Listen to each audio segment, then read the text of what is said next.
Bonjour, êtes-vous un but de votre personne? En français, c'est un terme qui est péjoratif. De même qu'en anglais d'ailleurs, quand on dit You are full of yourself, ça veut vraiment dire plein de soi-même, très orgueilleux, donc c'est péjoratif. Quand on regarde étymologiquement, le mot était utilisé au XVIe siècle et il voulait dire littéralement être rempli de soi. Et finalement, si on enlève l'aspect péjoratif qui est devenu, et ça a été l'évolution de la langue, finalement c'est quelque chose qui est pas mal du tout.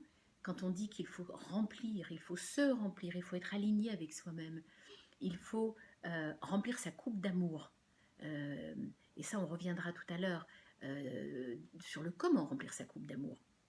Et justement, cette pensée par rapport à être un but de soi-même m'est venue lorsque j'écoutais un témoignage de Oprah Winfrey, que sans doute vous connaissez toutes, qui est la personne afro-américaine qui a eu le plus de succès au monde, connue pour ses talk-shows à la télévision, qui a fait énormément de bien autour d'elle, qui est une femme remarquable.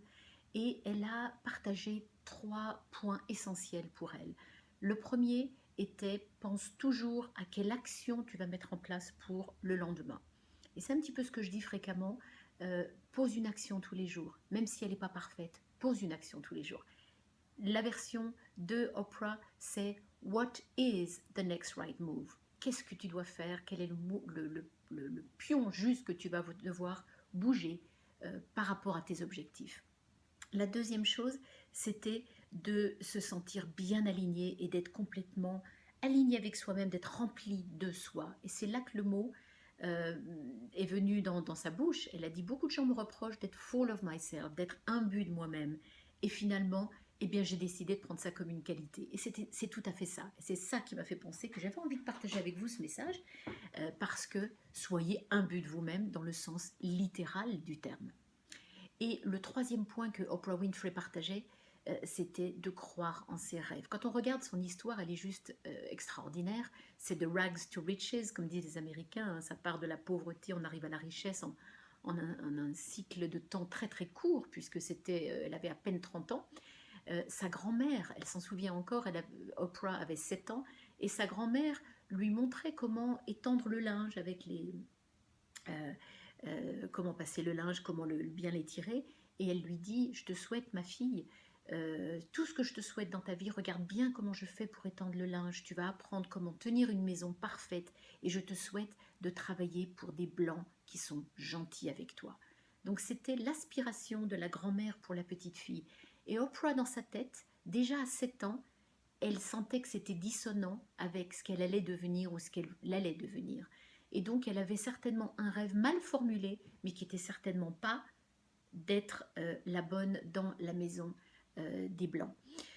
Et petit à petit, comme ça, elle a développé son rêve, elle a voulu ensuite parler, elle est allée à la télévision, elle a fait ses programmes, et elle n'a jamais écouté ce qui se passait autour d'elle. Donc ces 3 clés pour moi étaient importantes.